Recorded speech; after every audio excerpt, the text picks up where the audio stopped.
Galileo's contributions to the fields of astronomy, physics, mathematics, and philosophy have led many to call him the father of modern science. But his controversial theories, which impacted how we see and understand the solar system and our place within it, led to serious conflict with the Catholic Church and the long-time suppression of his achievements. Galileo developed one of the first telescopes. Galileo didn't invent the telescope, it was invented by Dutch eyeglass makers, but he made significant improvements to it. After learning about the Dutch invention, he was able to develop one of his own, teaching himself how to ground lenses. His first version magnified distant objects by 3 times. By that fall, he could produce lenses with a 20x magnification. His innovations brought him both professional and financial success. He was given a lifetime tenure position at the University of Padua, where he had been teaching for several years, at double his salary. And he received a contract to produce his telescopes for a group of Venetian merchants, eager to use them as a navigational tool. He helped create modern astronomy. Galileo turned his new, high-powered telescope to the sky. In early 1610, he made the first in a remarkable series of discoveries. He spent several weeks observing a set of stars near Jupiter as they revolved around the planet.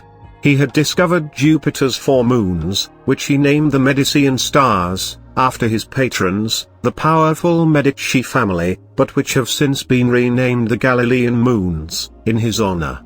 Galileo's close study of orbits of Jupiter's moons and their eclipses helped create more accurate timetable and measurements that later mapmakers built upon for the practice of cartography. While the scientific doctrine of the day held that space was perfect, unchanging environments created by God, Galileo's telescope helped change that view. His studies and drawings showed the moon had a rough, uneven surface that was pockmarked in some places, and was actually an imperfect sphere. Galileo also observed the phases of planet Venus and the existence of far more stars in the Milky Way that weren't visible to the naked eye.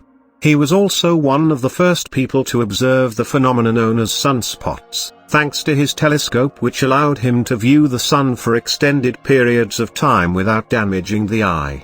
This discovery also saw one of his first scientific clashes, as he used his evidence to debate fellow scientists who argued that the sunspots were actually satellites of the sun and not irregularities. Galileo helped prove that the Earth revolved around the sun. In 1610, Galileo published his new findings in the book Sidereus Nuncius, or Starry Messenger, which was an instant success. The Medicis helped secure him an appointment as a mathematician and philosopher in his native Tuscany. He became close with a number of other leading scientists, including Johannes Kepler. A German astronomer and mathematician, Kepler's work helped lay the foundations for the later discoveries of Isaac Newton and others. Kepler's experiments had led him to support the idea that the planets, Earth included, revolved around the Sun. This heliocentric theory, as well as the idea of Earth's daily rotational turning, had been developed by Polish astronomer Nicholas Copernicus half a century earlier.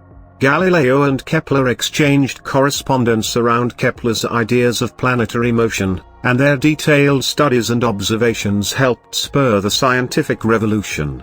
Their belief that the Sun, and not the Earth, was the gravitational center of the universe, upended almost 2,000 years of scientific thinking, dating back to theories about the fixed, unchanging universe put forth by the Greek philosopher and scientist Aristotle.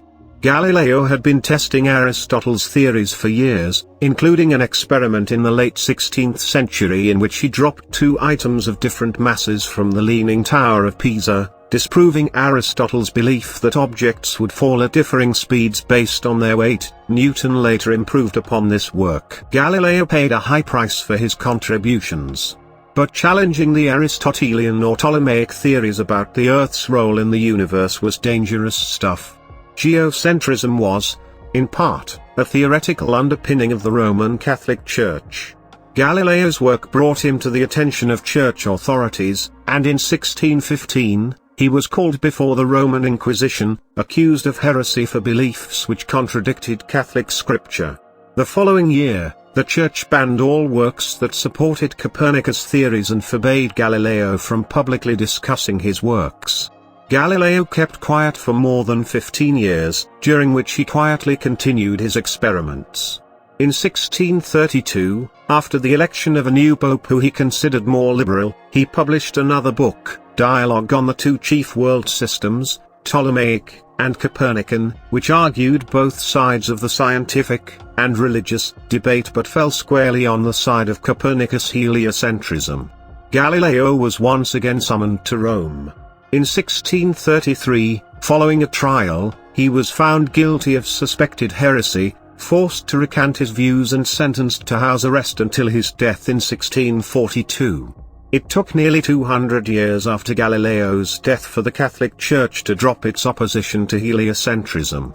In 1992, after a decade-long process and 359 years after his heresy conviction, Pope John Paul II formally expressed the Church's regret over Galileo's treatment. In 1995, an unmanned NASA spacecraft named Galileo landed on Jupiter to begin a multi-year study of the planet and its moons, which Galileo had helped identify in 1610.